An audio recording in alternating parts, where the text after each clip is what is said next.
Yuk jadi bagian dari dakwah kami. Dukung operasional dakwah dan sosial kami, raih pahala amal jariah yang terus mengalir sampai hari kiamat. Assalamualaikum warahmatullahi wabarakatuh.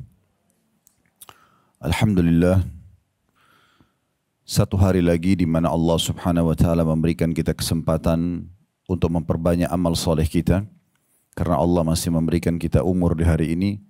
Dan semoga Allah masih memberikan kesempatan umur-umur yang panjang ke depannya, semua di atas ketaatan kepadanya.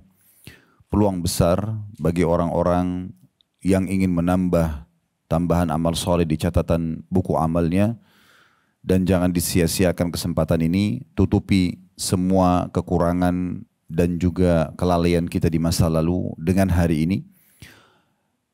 Dan juga bagi orang-orang yang masih merasa memiliki dosa yang akhirnya bisa mendatangkan hukuman dan hisab yang berat dari Allah Subhanahu wa taala, kesempatan emas untuk bisa bertaubat kepadanya. Dan ini nikmat yang tidak terhingga, karena andai saja orang yang sudah meninggal di kuburan diberikan kesempatan untuk hidup lagi, kemudian ditanya apa yang mereka inginkan, maka pastikan mereka tidak akan pernah lagi ingin berkumpul sama teman-temannya kalau diberikan kesempatan sehari saja hidup, atau sesaat saja, misalnya cuma sejam saja. Mereka tidak lagi terfikir untuk kembali kepada restoran favoritnya, ataupun jalan-jalan, ataupun keluar negeri, atau apa saja aktivitas dunia yang biasa dikejar selama kita hidup. Tapi pastikan dalam sesaat itu atau sehari itu mereka akan terus mengisi dengan taubat kalau mereka memiliki dosa, atau mereka memaksimalkan untuk ibadah kepada Allah Subhanahu wa taala.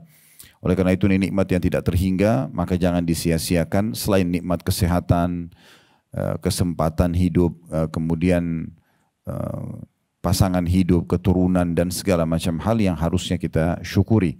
Allah Subhanahu wa taala memerintahkan kita untuk menikmati semua yang halal itu dan juga memaksimalkannya serta bersyukur agar nikmat itu bertambah dari sisinya. Dan juga kita panjatkan salam hormat kita kepada utusan Allah Nabi besar Muhammad sallallahu alaihi wa alihi wasallam, sebagaimana Allah telah perintahkan kita untuk mengucapkan salam hormat kepadanya, tentu dengan harapan agar satu kali salam hormat ini sebagaimana telah dijanjikan akan diberikan balasan 10 rahmat. Dan rahmat Allah meliputi segala sesuatunya, masuk dalamnya pengampunan dosa, peninggian derajat, pemenuhan kebutuhan dan juga solusi dari permasalahan-permasalahan hidup kita. Oleh karena itu, setelah memuji Allah, alhamdulillah, sangat wajar kalau kita selalu mengucapkan salawat dan taslim kepada Nabi besar Muhammad sallallahu alaihi wasallam.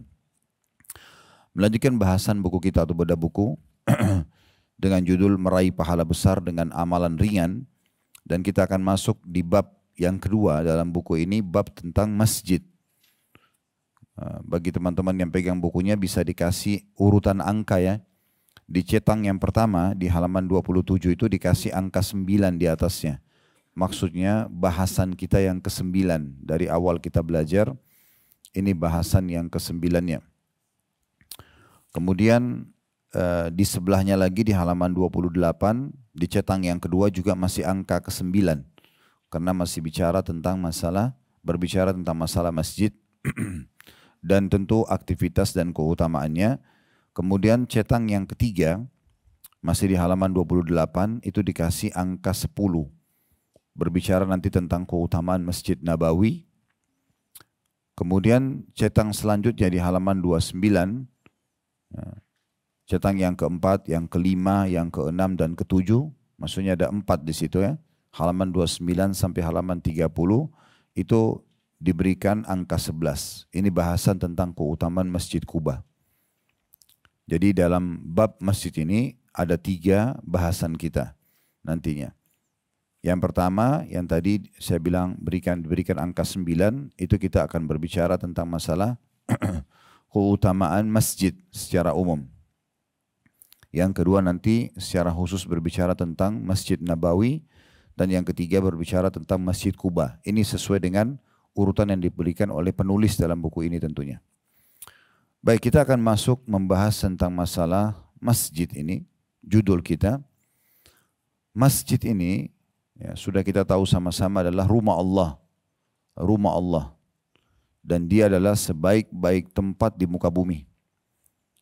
Semua potongan tanah di muka bumi ini, ya, kalau kita ingin cari yang terbaiknya adalah yang ada masjidnya. Yang ada masjidnya. Karena ini adalah rumah Allah.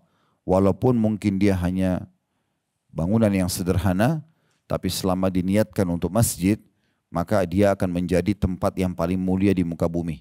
Karena akan dikumandangkan azan untuk memanggil orang patuh dan taat kepada Sang Pencipta Allah dengan kalimat yang masyhur, hayya 'alas shalah, ayo mengerjakan salat, hayya 'alal falah, ayo menuju pada kemenangan. Maka ini adalah kalimat kemenangan bagi umat Islam, di mana dalam sehari mereka 5 kali ngabsen dirinya kepada Allah Subhanahu wa taala. Dan cukup banyak keutamaan yang akan diberikan pada saat orang itu peduli dengan masjid. Nabi Muhammad sallallahu alaihi wasallam, ini semua masih pembukaan dulu ya. Nabi Muhammad sallallahu alaihi wasallam melakukan di awal sekali beliau hijrah ke Madinah, dan disitulah awal terbangunnya kekuatan dan pondasi negara bagi umat Islam. Setelah 13 tahun berdakwah di Mekah, semuanya dengan hinaan, cacian, puncaknya Nabi SAW diusir dari kampung halamannya Mekah. Dan kita tahu bagaimana pedihnya orang kalau diusir dari kampung halamannya. Akhirnya Allah Subhanahu wa taala memberikan beliau tempat yang nyaman, di mana beliau membangun pondasi dasar kekuatan Islam dan negara Islam, yaitu kota Madinah. Dan beliau melakukan 3 perbuatan di masa itu sebagai pondasinya. Dan ini harusnya setiap muslim peduli. Kalau mereka punya komunitas, mereka tinggal di satu kota, desa, negara. Yang pertama sekali Nabi SAW membangun masjid. Ini yang paling pertama Nabi SAW lakukan. Dan beliau sekaligus membangun 2 masjid di kota Madinah pada saat itu. Padahal jumlah umat Islam di kota Madinah pada masa itu, kalau dibandingkan dengan Yahudi mungkin sama, kurang lebih 50-50%.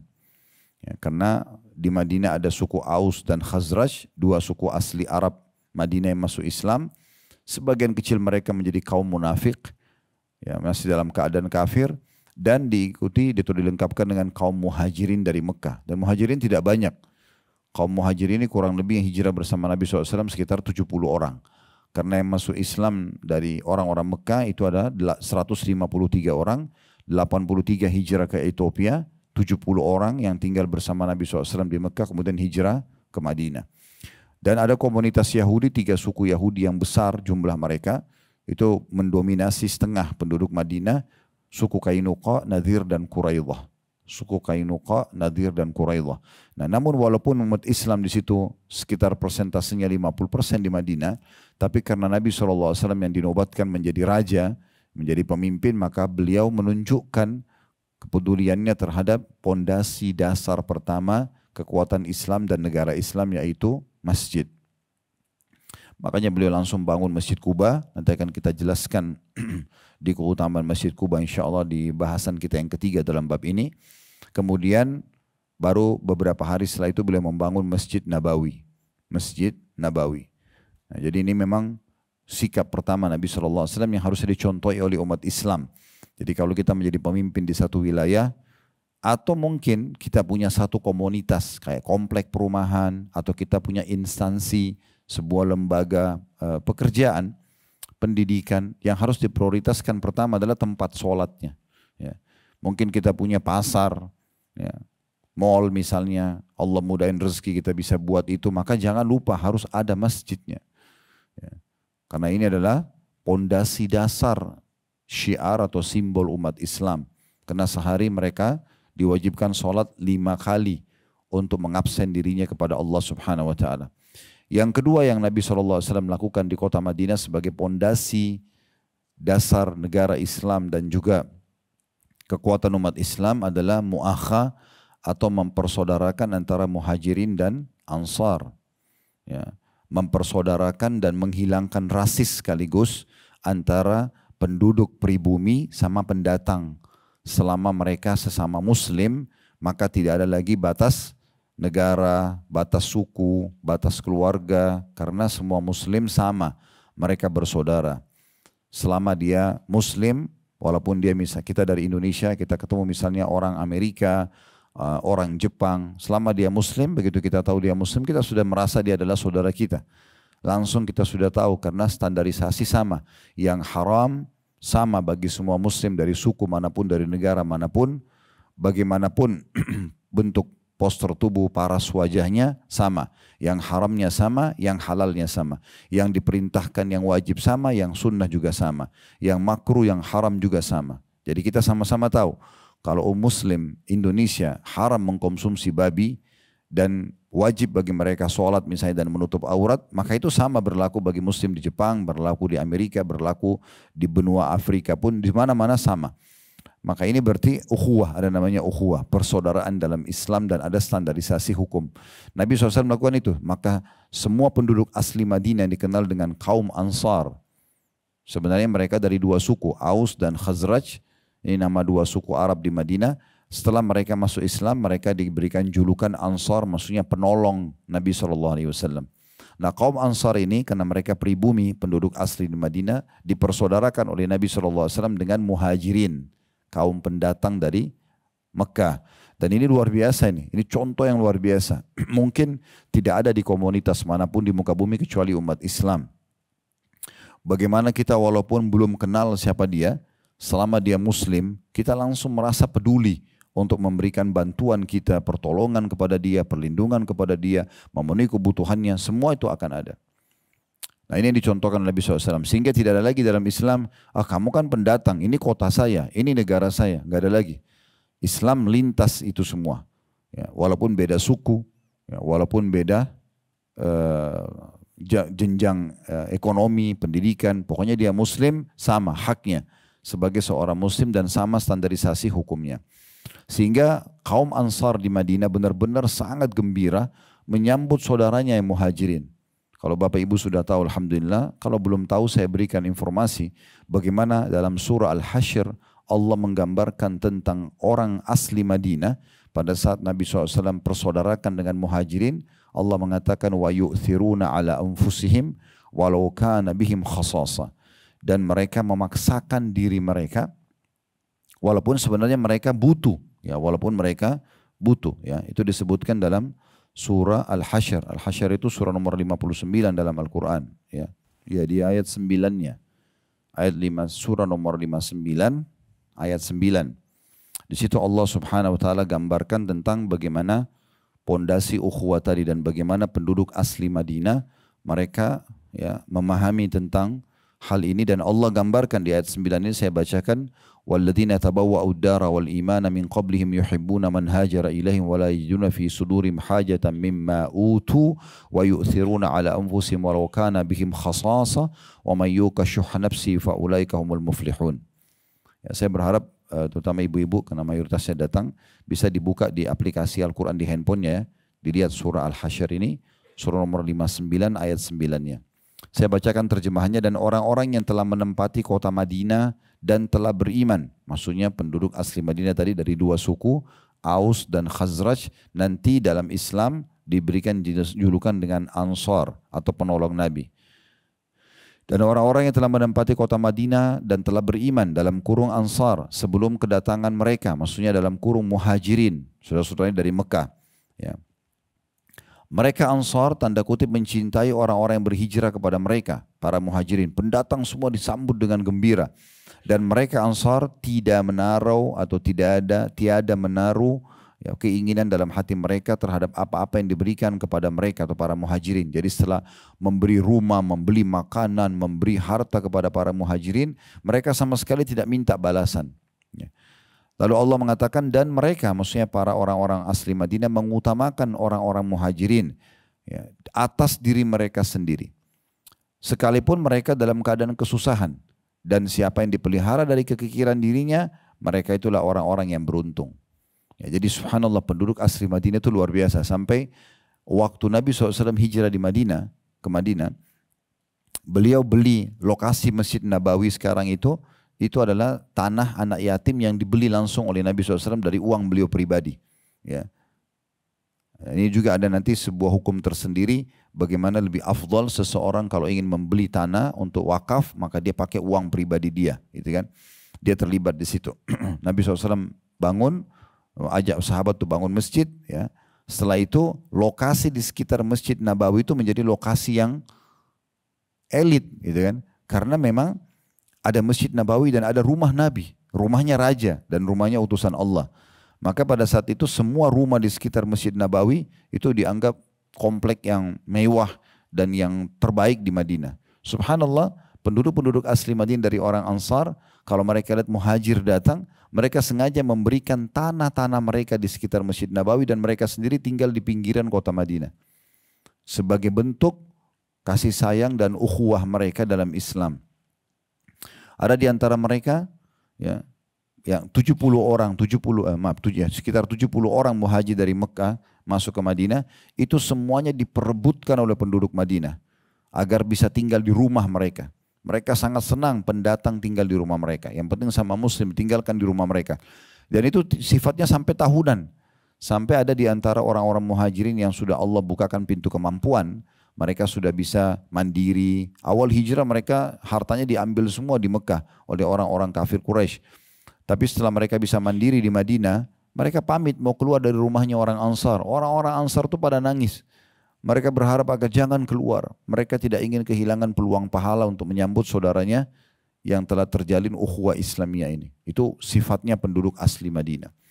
Makanya di sini disebutkan bahwasanya mereka sampai pada tingkat ya, mereka mendahulukan diri mereka, mendahulukan diri saudara mereka, muhajirin, walaupun mereka sebenarnya dalam keadaan susah. Mereka dalam keadaan butuh. Sampai pernah ada satu muhajir hijrah dari Mekah, kemudian tinggal dia sendiri, yang lain teman-temannya semua sudah dapat tempat tinggal, numpang di rumah saudara-saudara orang Ansar, penduduk asli Madinah. Maka Nabi SAW mengatakan, siapa yang mau menjamu tamunya ini? Maka satu orang Ansar mengatakan, saya Rasulullah. Padahal dia orang miskin, orang ini. Yang mau menyambutnya orang miskin. Maka Nabi SAW mengatakan, bawalah ke rumahmu. Dibawalah orang muhajir ini, kemudian dia tanya istrinya pada saat tiba di rumah, apa kau punya makanan? Kata istrinya, enggak ada kecuali makanan anak kita. Anaknya masih kecil, makanan bayi nih. Dia bilang enggak apa-apa, buatlah makanan itu. Kemudian kita padamkan. Zaman dulu orang pakai sumbu dengan minyak zaitun untuk penerangan. Maka dia mengatakan, padamkan sumbu itu dan kita istirahat. Artinya kita sama anak-anak ini walaupun lapar kita istirahat saja. Biar tamu ini tidak merasa kita tidak punya makanan. Maka tamunya pun mengira ada makanan. Dia pun memakan makanan tersebut sementara mereka kelaparan termasuk anaknya pada malam itu. Tapi begitulah mereka menjalin ukhuwah tersebut. Bagi ini ada bahasan sendiri tapi ini secara umum. Kemudian yang ketiga yang Nabi SAW lakukan di kota Madinah, yaitu beliau menulis mu'ahadah. Mu'ahadah itu kesepakatan damai dengan orang-orang non-muslim. Ya. Jadi Islam mengajarkan perdamaian di antara umat Islam dengan orang-orang non-muslim. Tidak ada dalam Islam itu disuruh kita sengaja ganggu orang. Oh ini tetangga saya non-muslim nih, saya padamkan aja lampu listriknya misalnya. Atau saya ganggu dia. Enggak ada dalam Islam itu. Islam bahkan menyuruh kita untuk selalu berbuat baik pada siapapun. Sabda Nabi SAW, khairun nas anfa'um linnas, dalam sebuah hadis yang sahih. Sebaik-baik manusia, maksudnya dari umat Islam, adalah yang paling besar manfaatnya buat orang yang lain. Kita disuruh berbuat baik kepada sama manusia, berbuat baik pada hewan-hewan, berbuat baik pada lingkungan kita. Bahkan kata Nabi SAW, tidak ada seseorang muslim di sini yang menanam sebuah pohon. Kemudian pohon itu diambil manfaat darinya oleh manusia, oleh jin, oleh hewan-hewan, burung, serangga, segala macam yang ambil buahnya kah, yang ambil manfaat dari daunnya kah, atau tinggal di dalam pohon itu misalnya dari hewan serangga-serangga ini, kecuali akan jadi pahala buat dia. Pohon pun kita disuruh berikan manfaat untuk orang lain. Hadis tentang wanita pelacur yang akhirnya dimaafkan dosanya oleh Allah SWT karena dia melihat seekor anjing yang kehausan kemudian dia berikan minum karena dia tulus, ya maka Allah SWT maafkan kesalahannya. Dan seterusnya cukup banyak gitu ya. Islam datang bukan untuk menjadi perusak. Bahkan kata Nabi SAW dalam sebuah riwayat, orang muslim itu atau orang mukmin ibarat seekor lebah, seperti lebah. Lebah itu dia ya, kalau membangun sebuah tempat, maka dia tidak akan mengganggu tempat itu. Pernah lihat sarang lebah ya? Sarang lebah itu kadang-kadang bergelantungan di tempat-tempat tapi dia tidak merusaknya. Lebah itu membuat sarang baru dan di dalamnya ada manfaat, ada madu gitu kan yang bisa diambil. Dan dia juga lebah itu kalau makan tidak makan kecuali yang baik saja. Lebah itu mengambil saripati bunga ya. Jadi dia hanya makan yang baik gitu. Jadi dia tidak mengganggu, dia juga kalau makan, makan yang baik-baik saja. Yang haknya dia tidak pernah menipu, tidak pernah mencuri, tidak pernah ganggu orang, gitu orang mukmin. Dan kata Nabi SAW, hanya saja kalau dia diganggu sengatannya akan mematikan. Jadi kalau sudah agama yang dicoreng, maka semua muslim siap untuk membela agama tersebut. Nah ini namanya kesepakatan damai. Oleh karena itu kita lihat di Indonesia, walaupun kita mayoritas muslim, kita akan temukan saudara-saudara kita non-muslim, mereka hidup tenang di sini, mereka dapat warga negara, mereka buka usaha, bahkan mayoritasnya orang-orang mampu. Tidak ada orang Islam yang mengganggunya. Makanya saya pernah ditanya, bagaimana dengan Islam justru yang membom sana sini, membuat kekacauan? Saya bilang itu masalah individual. Bukan Islam. Islam tidak pernah memerintahkan untuk bom bunuh diri, untuk mengganggu orang lain. Sama sekali tidak ada ajaran itu. Islam adalah ketentraman dan kedamaian. Menyebarkan ketentraman dan kedamaian. Sedangkan menawarkan Islam saja, walaupun kita mayoritas Muslim, nggak boleh dengan cara paksa. Allah mengatakan dalam Al-Quran, La ikraha fid din. Tidak ada paksaan dalam menawarkan agama. Kita tawarkan Islam, dia mau. Dia alhamdulillah. Dia tidak mau, ya udah terserah urusan dia dengan Allah subhanahu wa ta'ala. Baik, kita kembali kepada pondasi yang pertama, yaitu masalah masjid. Saya akan bacakan dulu apa yang ditulis oleh penulis. Beliau mengangkat di sini dalil pertama berhubungan dengan masjid tentang keutamaan orang yang membangun masjid. Dan ini tadi saya bilang yang dicontohkan oleh Nabi SAW begitu masuk Madinah, beliau membangun masjid. Saya bacakan dari Ubaidillah Al-Khawlani, ini di halaman 27 ya, bahwasanya dia mendengar Uthman bin Affan radhiyallahu anhu berkata, sebagaimana perkataan orang-orang, yakni pada saat beliau membangun Masjid Nabawi. Ucapan kalian telah berlebihan. Jadi di situ ada footnote nomor 31 ya. Argumentasi Uthman bin Affan dengan hadits ini. Padahal beliau hanya menambah perluasan masjid. Berdasarkan bahwa penambahan pada bangunan masjid karena adanya kebutuhan adalah seperti membangun masjid dari awal. Jadi maksudnya sebelum kita bacakan hadits ini, Uthman bin Affan di masa kerajaan beliau, belum menjadi raja, beliau Khalifah Rashidah, salah dari 4 Khulafa Rashidin, yang ketiga adalah Uthman bin Affan setelah Umar radhiyallahu anhu majma'in. Beliau sempat memperluas Masjid Nabawi dan banyak orang yang menanggapi itu, kenapa begini, kenapa begitu, mereka nggak faham, cuman mau ribut saja. Maka Uthman berhujjah dengan hadis ini. Dikatakan situ, ucapan kalian telah berlebihan, padahal kata Uthman, aku pernah mendengarkan Nabi SAW bersabda, man bana masjidan, qala Bukair, hasibtu annahu qal, yabtagi bihi wajha Allah, banallahu lahu mithlahu fil jannah. Barang siapa yang membangun masjid, Bukair ini perawi hadis ya. Ada footnote nomor 32 di bawah, Bukair adalah perawi hadis dari Asim bin Umar bin Qatadah yang mendengarkan dari Ubaidillah Al-Khawlani. Maksudnya yang menukir riwayat ini kepada kita namanya Bukair, dia berkata, aku mengira Uthman mengatakan, maksudnya ada perkataan Uthman bin Affan untuk mencari wajah Allah. Siapa yang membangun masjid untuk mencari wajah Allah, maksudnya ikhlas karena Allah, maka Allah akan membangun untuknya yang serupa dengannya di masjid. Maaf, di surga. Maka Allah akan membangun untuknya yang serupa istana di surga. Hadis ini diriwayatkan oleh Bukhari dan juga Muslim. Penulis mengatakan makna tanda kutip, maka Allah akan membangun untuknya yang serupa dengannya di surga, mengandung serupa dalam ukuran ataupun luasnya. Akan tetapi masjid di surga lebih berharga dengan keistimewaannya yang sangat banyak, yang mengandung kemungkinan juga serupa dengannya dalam bentuk rumah walaupun lebih luas dan lebih mulia. Ini sebagaimana dijelaskan oleh Imam Nawawi dalam syarah Sahih Muslim. Bapak Ibu bisa lihat footnote, ada angka kecil di atas 34 itu ya, yang dikatakan setelah dalam bentuk rumah walaupun lebih luas dan lebih mulia, ada angka 34, bisa dilihat di bawah 34 di bawah footnote-nya, diambil dari Sahih Muslim Bisyarah An-Nawawi.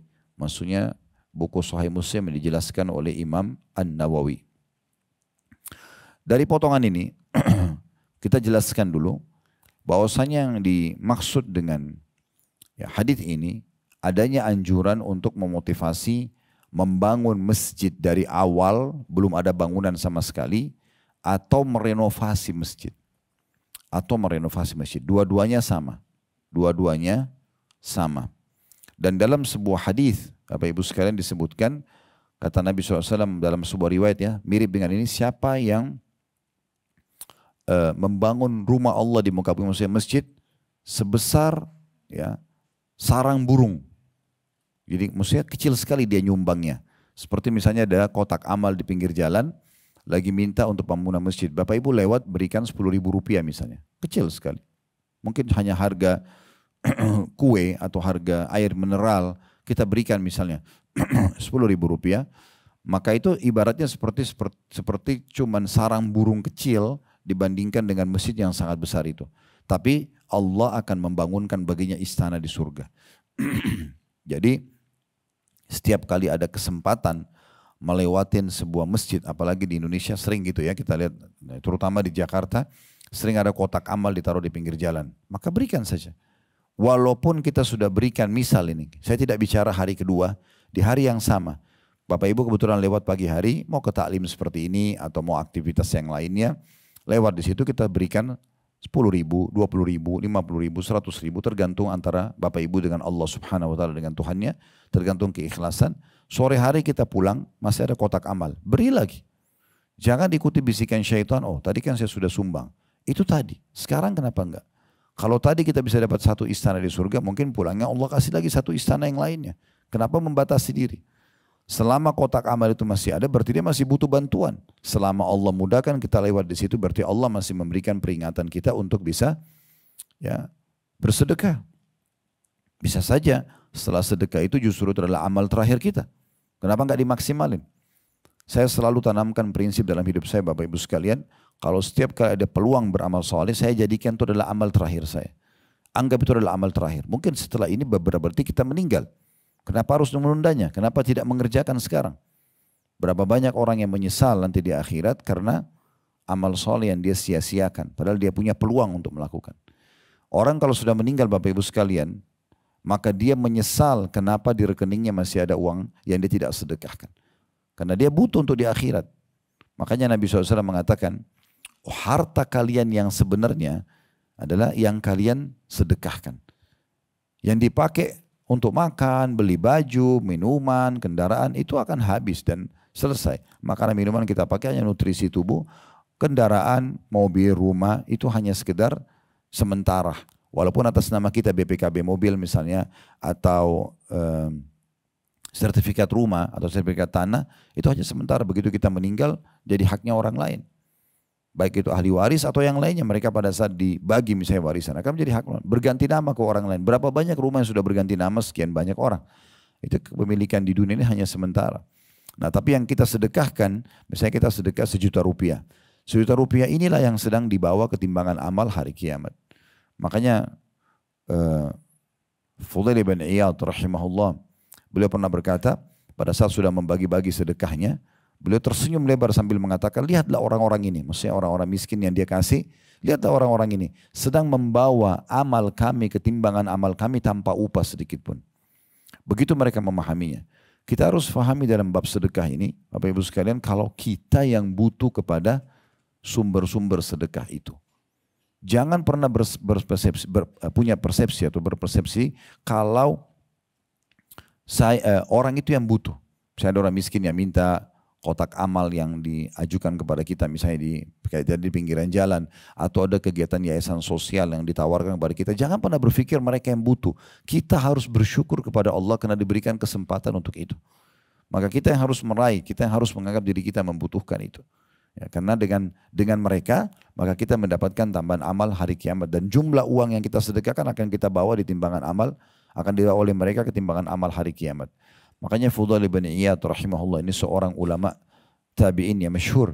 Beliau terkenal dengan kesolehannya, berkata pada saat setelah sedekah sambil senyum lebar, dia bilang sama orang-orang di sekitarnya, lihatlah orang-orang miskin ini. Mereka telah membawa amal-amal kami ke timbangan amal kami tanpa diupah sedikit pun.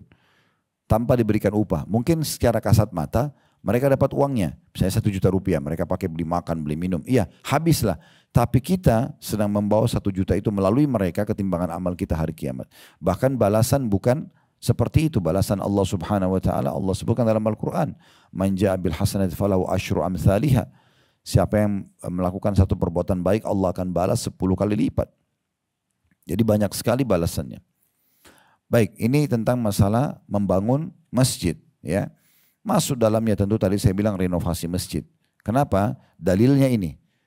Makanya tadi dikatakan Utsman bin Affan radhiyallahu anhu pada saat beliau menjadi raja, belum menjadikan hadis ini tentang siapa yang membangun rumah Allah di muka bumi, Allah akan bangunkan baginya istana di surga. Dia jadikan dalil pada saat beliau memperluas Masjid Nabawi. Masjid Nabawi sudah ada, tapi beliau ingin perluas karena kebutuhan umat Islam. Maka beliau menganggap renovasi masjid pun bagian daripada hadis ini. Bahwasanya orang renovasi pun bagian daripada masjid. Makanya kami di Yayasan Sedekah Kreatif, yayasan yang Allah amanahkan kepada kami buatin itu. Paket masjid ada. Bisa bangun dari nol masjid itu sebagai wakaf misalnya buat orang tuanya atau siapa saja yang dia mau atau atas nama dirinya. Atau kita ada program ya merenovasi masjid. Mungkin yang sudah rusak temboknya, lantainya, atapnya. Kita renovasi itu sama juga akan mendapatkan pahala, dapat istana di surga. Kemudian juga ada perlengkapan masjid seperti misalnya dispenser, karpet masjid, AC buat masjid yang membuat orang nyaman di dalam. Semua itu masuk dalam program-program yang menarik untuk kita bisa lakukan. Baik, kemudian juga di sini dari hadis kita lihat maknanya yang dimaksud dengan Allah akan bangunkan yang serupa untuknya di surga. Kata Imam Nawawi rahimahullah bisa bermakna serupa secara luas, ya, ukuran dan luasnya. Bisa juga bermakna adalah Allah bangunkan yang modelnya sama. Misalnya dia membangun masjid dengan model arsitektur tipe A misalnya. Maka Allah juga akan bangunkan. Cuma di surga nanti akan lebih istimewa. Ini yang dimaksud dengan makna serupa untuknya di surga. Ya. Bisa juga makna umumnya adalah Allah akan berikan kepada dia bangunan. Karena dia menyumbang bangunan masjid, Allah akan berikan bangunan. Tapi tidak harus serupa dengan bentuk yang ada di dunia. Allah berikan yang ikut dengan model di surga nanti. Karena istana di surga, dindingnya dari emas dan perak. Gitu kan. Luasnya luar biasa gitu. Ada bangunan-bangunan istana itu seperti bisa nampak dari luar bisa nampak ke dalam, dari dalam bisa nampak keluar. Karena seperti menggunakan cermin. Ya. Itu diistilahkan dengan istana-istana surga yang sangat indah. Bapak Ibu kalau mau lebih jauh mendengarkan nanti bisa kembali ke YouTube kami di playlist YouTube bahasan buku Rasulullah SAW bercerita tentang surga dan neraka. Nanti insya Allah itu ada 30 bab lebih surga, bahasan ada 30 bab lebih neraka. Bisa didengar di antara bab-bab surga itu tentang istana-istana di surga. Model-modelnya seperti apa, ya, bagaimana ukurannya, itu bagaimana indahnya. Bagaimana perhiasan di dalamnya, semuanya itu sangat luar biasa. Dan yang makna yang lebih tepat sebenarnya adalah begitu tadi. Jadi Allah Subhanahu Wa Taala akan memberikan dia, karena dia menyumbang bangunan, Allah kasih bangunan juga. Ya, tapi bangunan ini akan ikuti bangunan surga. Itu maknanya. Kemudian yang terakhir di sini yang dibahas adalah masih saya bilang tadi cetang yang kedua ya. Dan dilihat ya di halaman 28 setelah bahasan ini hadis dari Abu Umamah radhiyallahu anhu. Dari Nabi SAW beliau bersabda, "Man gada ilal masjidi la yuridu illa an yata'allama khairan aw yu'allimah kana lahu ka ajri hajjin tamman hajjatuhu." Barang siapa yang bergegas ke masjid dengan niat hendak belajar atau mengajarkan kebaikan, maka dia mendapatkan seperti pahala haji yang sempurna. Hadis ini diriwayatkan oleh Tabarani dalam Mu'jamul Kabir. Dan juga disebutkan dalam Majma' Az-Zawaid, ya. Dan beberapa perawi-perawi hadis cukup panjang, footnote, ada footnote nomor 35 di situ ya, di bawah bisa dilihat cukup panjang. Intinya sebenarnya hadis ini adalah disahihkan oleh para ulama hadis, dan makna hadis ini adalah tentang masalah bagaimana, kalau tadi hadis sebelumnya bagaimana membangun masjid, kalau ini adalah bagaimana memakmurkan masjid. Hadis tentang memakmurkan masjid. Jadi yang dianjurkan adalah siapa yang ke masjid, dia ingin hidupkan masjid dengan cara dia mengajar seorang guru atau mau belajar, datang mendengarkan pengajian misalnya. Dia cuma mau itu saja, ya, datang ke masjid. Tentu ada bab lain tentang masalah sholat ya. Kalau sholat memang kita dianjurin 1 hari 5 kali ke masjid, terutama bagi laki-laki. Perempuan pun dibolehkan, hukumnya sunnah, muakkadah sunnah ditekankan kalau memang dia lebih mudah untuk ke masjid dan tidak mengganggu kewajiban dia di rumah. Tetapi di sini yang digarisbawahi adalah bagaimana dianjurkan sekali seseorang memakmurkan masjid. Jadi bukan dibahas masalah sholat saja, tapi memakmurkannya dengan kegiatan-kegiatan positif, diantaranya menuntut ilmu. Kalau orang lakukan itu menuju ke masjid karena ingin belajar atau ya, mengajar, maka dia mendapatkan pahala haji lengkap. Ya, ini luar biasa nih, pahala haji lengkap. Ya. Jadi kalau ada taklim di masjid, kemudian kita datang mengisi atau kita sedang ya datang untuk belajar, maka setiap kita datang kalau ikhlas itu Allah akan berikan pahala haji lengkap. Baik, ini apa yang dipaparkan di dalam buku ya. Sekarang kita akan bahas lebih dalam syarah atau penjelasan yang bisa kita tambahkan dalam bahasan ini ya. Yang pertama bisa dilihat dulu surah At-Taubah surah nomor 9 ayat 18.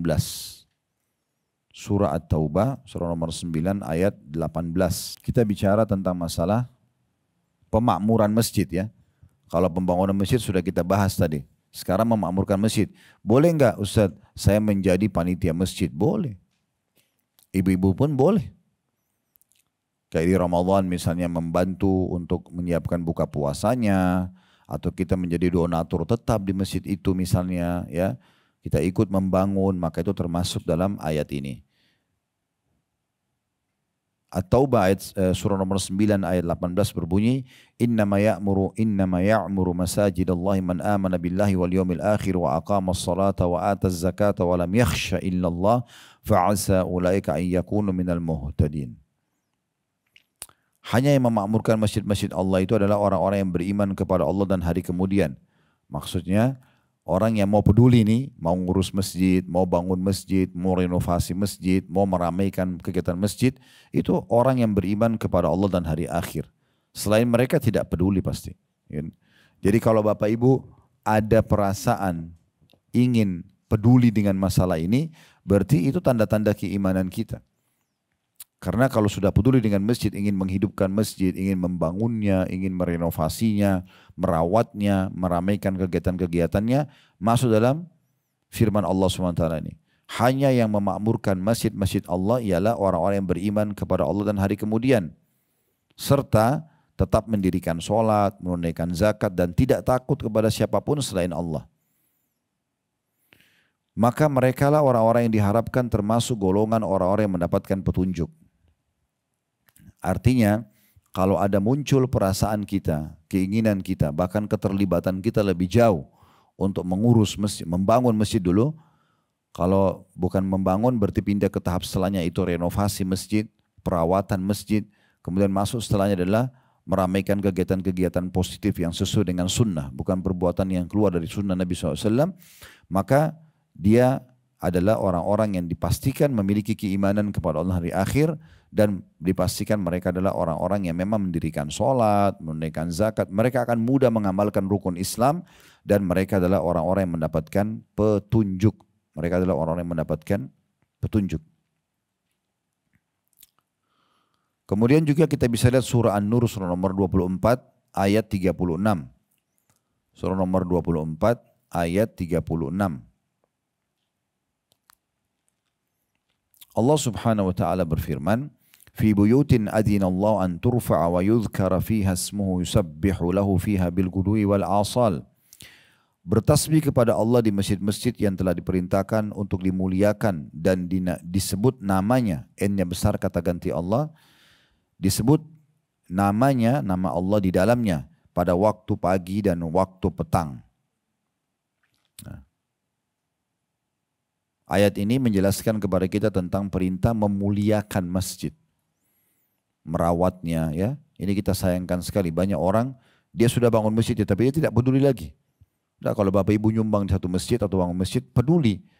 Kalau perlu masuk bagian daripada pengurus masjid itu, kemudian peduli dengan itu kan setiap kita punya bangunan seperti rumah ini misalnya. Kan kita untuk supaya dia tetap seperti baru, seperti awal, kita butuh maintenance-nya. Pasti. Ya, orang yang pikir tahu ini maka dia akan pasti kita temukan rumahnya walaupun 10 tahun ke depan akan sama. Karena dia peduli sekali. Sedikit tercuit temboknya dia akan langsung panggil tukang perbaikin. Catnya sudah mulai berubah, dia mulai cat baru lagi kembali. Pintunya ada yang rusak sedikit, langsung diperbaikin. Nah ini kepedulian ini yang dimaksudkan. Itu berarti dia memuliakan rumahnya sendiri. Orang yang tidak faham ini, maka mereka hanya sekedar bangun, hanya sekedar beli rumah, hanya sekedar beli kendaraan. Mereka nggak peduli dengan masalah maintenance-nya. Ini keliru. Butuh maintenance, semua butuh maintenance, semua butuh perawatan, semua butuh. Bukan cuma ibu-ibu butuh perawatan, enggak, semua butuh perawatan. Dan kita perawatan ini global ya, perawatan harta yang kita diberikan oleh Allah SWT dengan cara bersedekah dan zakat, ya mencari sumber-sumber halal, investasi di tempat yang benar yang halal. Allah berikan kita pasangan, ini butuh maintenance. Perbaharui selalu cinta di antara pasangan, memperbarui hubungan yang baik, memaafkan bagi orang yang benar, minta maaf bagi orang yang salah, selalu buka lembaran baru. Diberikan amanah anak-anak juga butuh maintenance, butuh perawatan mereka. Bagaimana kita arahkan kepada yang benar, memaafkan kalau mereka salah, kita bersahabat dalam pendidikan mereka, memberikan lembaga pendidikan yang tepat buat mereka, misalnya sampai mereka dewasa, sampai mereka menikah. Semuanya nih, Allah berikan rumah. Rumah ini juga untuk dirawat, bukan hanya sekedar begitu. Berapa banyak orang masuk rumahnya bagus awalnya, setelah itu baru sebulan 2 bulan sudah berantakan semuanya. Karena mereka tidak punya konsep tentang masalah ini, semua butuh maintenance, butuh perawatan. Ya begitu. Peduli dengan kerapian, kebersihan. Dirinya sendiri juga begitu. Ya, kita sehari aja nggak mandi sudah gerahnya luar biasa. Gitu. Allah berikan rasa gerah supaya kita merawat. Ada maintenance. Mandi, kita segar. Kita pakai baju, asal pakai baju saja dengan kita pakai baju yang bagus, kita akan lebih percaya diri dengan baju yang bagus. Kita lebih nyaman, nama kita lebih harum. Semua itu untuk maintenance semuanya. Begitu seterusnya. Begitu juga dengan kita membangun rumah Allah Subhanahu Wa Taala. Jangan dilepas begitu saja. Ya, makanya ada bahasa di sini, bertasbih kepada Allah di masjid-masjid yang telah diperintahkan untuk dimuliakan. Jadi kita disuruh muliakan masjid itu. Ya. Memberikannya wangi-wangian, memberikan karpet yang bersih. Ya. Kenapa sayang sekali ada sebagian orang begini, pada saat dia mampir ke satu masjid nih, terus dia temukan masjid itu, Allah mudahkan ini. Tolong direnungi baik-baik apa yang saya sampaikan ya.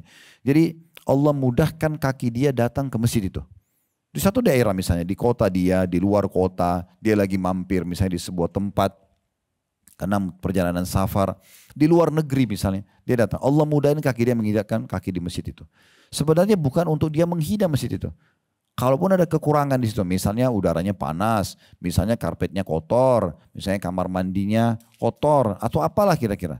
Bukan pesan dari Allah kita disinggahkan situ untuk menghinanya. Berapa banyak orang begitu? Oh, kamu jangan sholat sana kotor loh, panas loh, kamar mandinya rusak. Subhanallah, bukan itu yang Allah inginkan. Kita dimampirkan ke situ supaya kita punya andil. Panggil marbotnya, ini karpetnya kotor pak, ya bisa nggak dicuci? Di mana ada laundry sini saya bayarin, ya. Atau kalau ini sudah tidak layak pak, ada yang tidak penjual karpet dekat sini? Ada, baik tolong ya, ini nomor WA saya, nanti saya difotoin berapa harganya, saya akan transfer ke toko, tolong ini dalam 2-3 hari sudah rapi ya karpet masjidnya.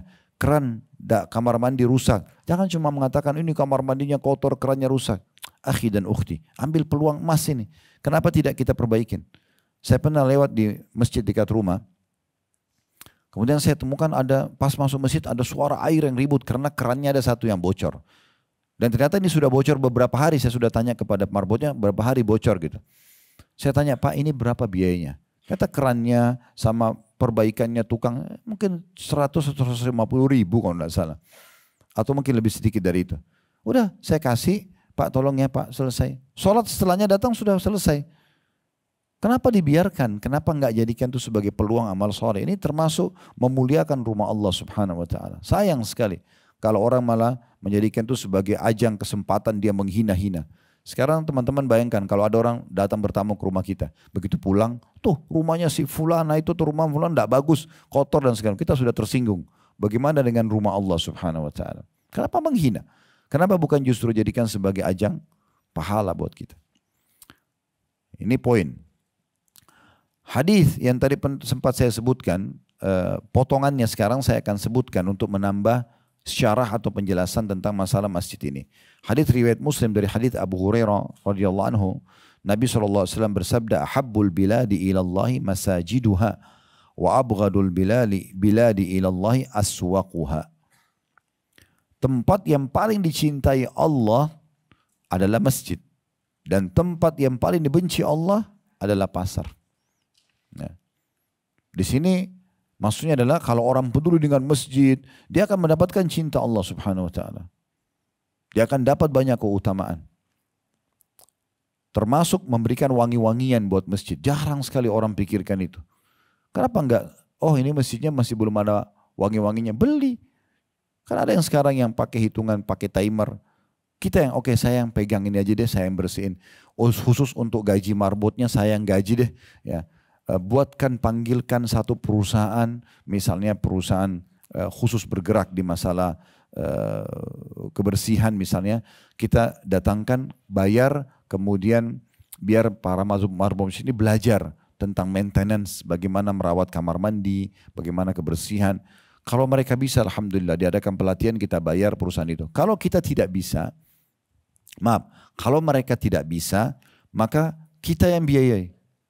Kenapa kantor kita peduli untuk membayar tenaga khusus dengan baju seragam khusus, ya, mereka merawat, ada checklist, bahkan pekerjaannya setiap jam dia harus keliling mengecek di gedung itu kamar mandinya, segala macam lah, ya, mesti intinya untuk pembersihan dan kerawat supaya kantor itu kelihatan selalu bagus. Kenapa nggak pernah ada, bukan tidak pernah, mungkin kenapa tidak banyak umat Islam yang peduli dengan masalah ini? Kenapa kita tidak bayar perusahaan OB atau perusahaan yang sejenisnya di luar sana yang kita bisa khususkan buat masjid dekat rumah kita? Mereka pakai baju seragam, mereka kita yang gaji, mereka kerjanya cuma bersihin masjid, selalu wangi, selalu bersih. Kenapa nggak dilakukan ini untuk perawatan masjid misalnya? Itu contoh, ya. Sementara ini tempat yang paling Allah cintai.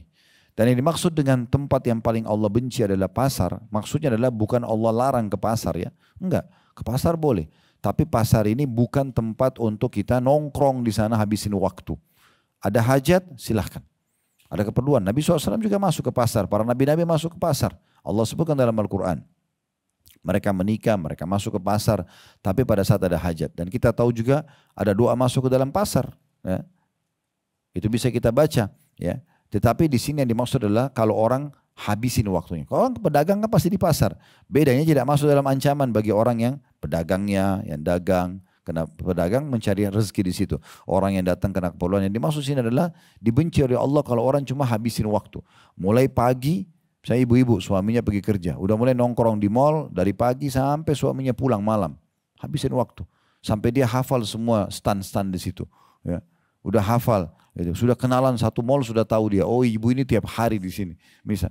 Itu ngapain? Untuk apa? Nah, ini yang masuk dalam ancaman gitu. Ya. Dia habisin waktu yang tidak ada gunanya. Selama ada keperluan tidak ada masalah, tidak masuk dalam ancaman hadis tadi, ya. Baik, yang perlu kita garis bawahi juga adalah hadis tadi yang sempat saya sebutkan, ya, tentang masalah membangun seperti sarang burung, ya. Itu lafadz hadisnya begini. Hadis ini diriwayatkan oleh Ibnu Majah dan dikatakan hadis ini sahih.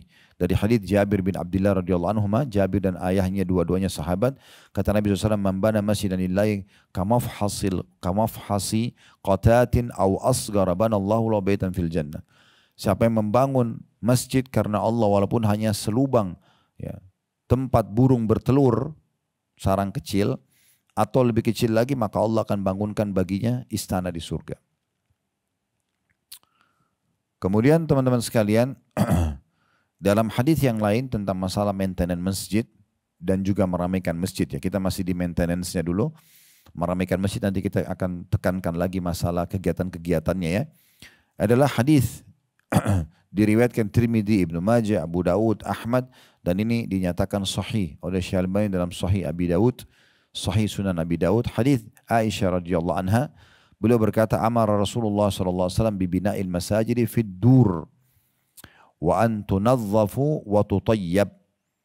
Kata Ummul Mukminin Aisyah radhiyallahu anha, Rasulullah SAW memerintahkan untuk membangun masjid di perkampungan-perkampungan, di kota-kota. Bangun masjid, walaupun banyak, gitu kan.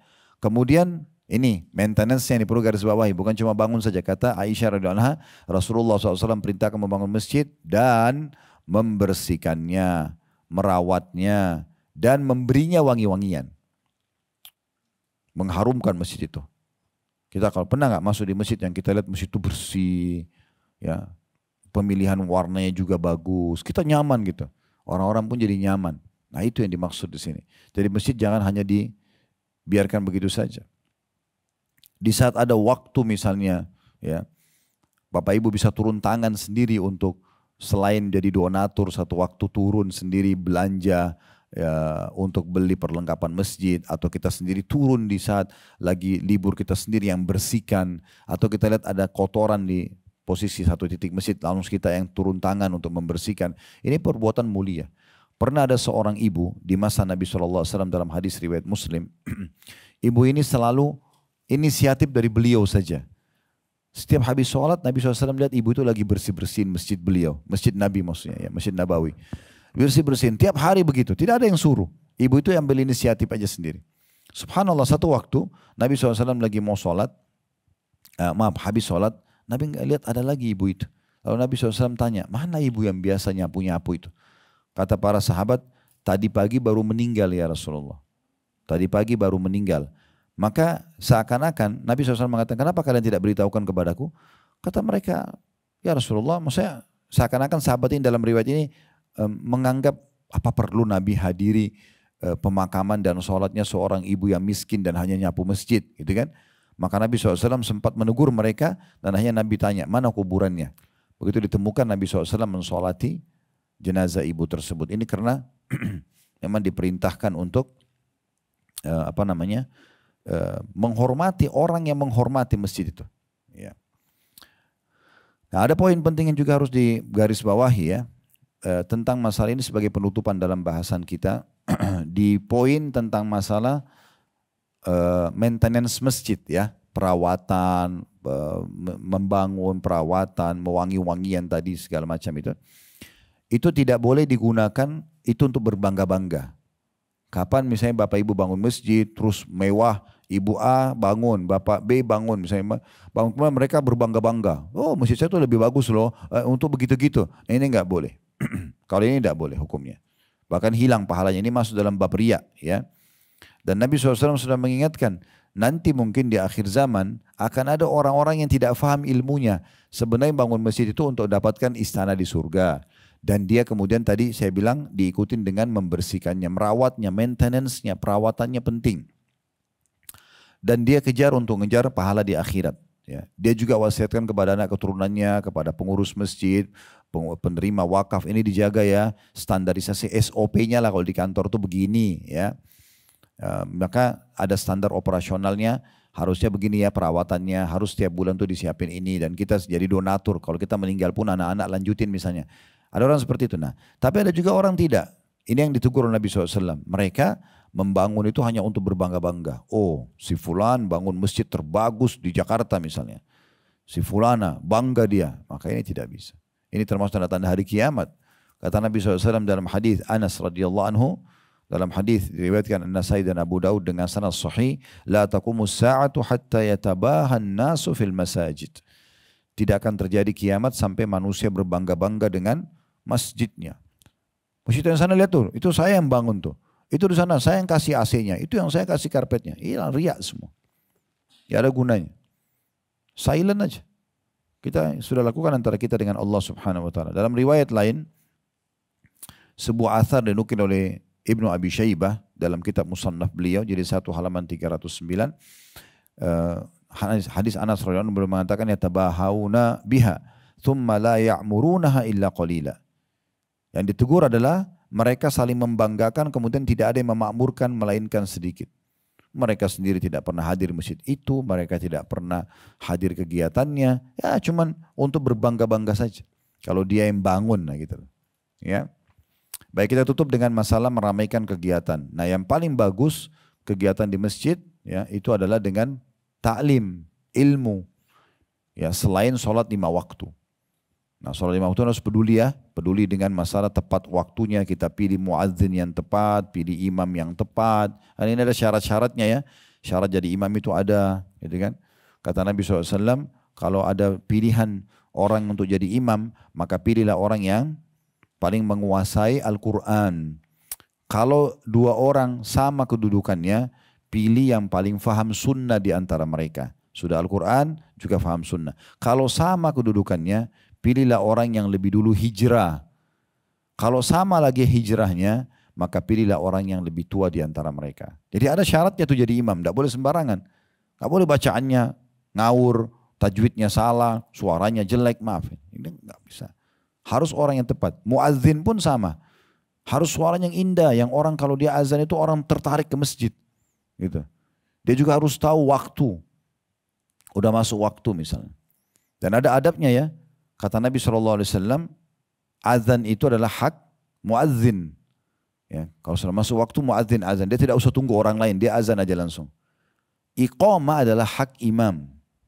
Iqamah adalah hak imam. Enggak boleh muadzin iqamah sampai imamnya datang kalau ada imam tetap di situ. Makanya sekarang yang paling tepat antara muadzin sama imam harus ada koordinasi. Nah, imamnya tidak bisa hadir, saya tidak bisa hadir ya, silakan digantikan oleh orang lain. Dia harus beritakan. Konfirmasi sekarang kan lebih mudah, sudah bisa via WA, bisa telepon, udah gampang gitu ya. Zaman dulu orang agak sulit. Zaman dulu tuh sahabat pernah menunggu karena Nabi Muhammad SAW adalah imam rutinnya masjid beliau. Mereka nunggu subuh sampai hampir terbit matahari. Nabi belum keluar. Mereka nunggu, mereka nggak iqamah. Nah itu kan ada adabnya. Harus paham masalah ini. Ada orang baru azan, ya, tidak paham hukum. Yang penting dia sudah sholat sunnah langsung iqamah. Orang lain masih sholat di belakang, masih ada waktu. Apa yang dikejar? Kenapa antara azan dan iqamah cuma 2-3 menit? Kenapa nggak kasih waktu? Gitu kan? Kasih waktu 10 menit, 15 menit. Orang masih sempat sholat qobliyah, orang masih sempat jalan dari rumahnya, orang masih sempat azan antara doa antara azan dan iqamah. Ini kan penting. Jadi yang untuk memakmurkan masjid yang perlu diperhatikan adalah sholatnya dulu. Yang pertama, sholat 5 waktu. Tepat memilih muadzin, tepat memilih imam, ya. Kemudian baru masuk ke masalah, ya.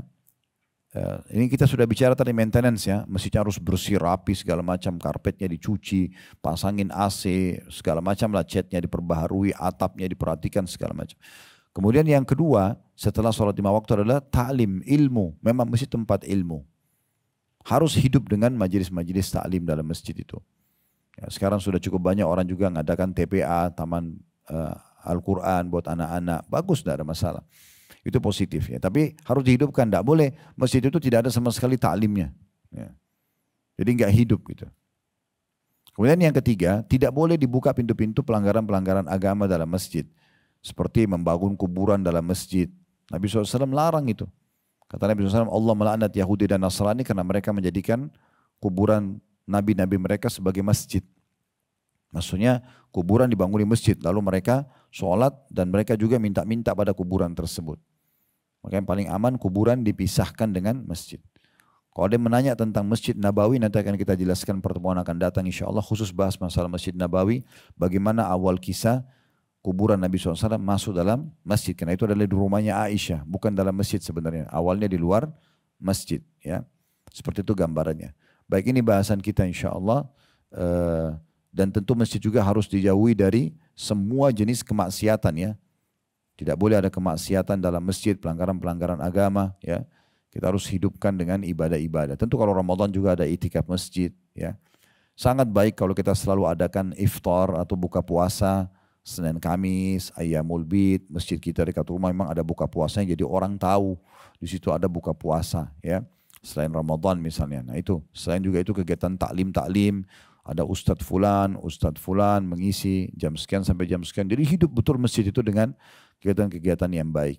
Ini gambarannya. Begitu saja, semoga bermanfaat. Kalau ada benar dari Allah, kalau ada salah dari saya mohon dimaafkan. Subhanakallahumma bihamdika. Asyhadu an la ilaha illa anta astaghfiruka wa atubu ilaik. Wassalamualaikum warahmatullahi wabarakatuh.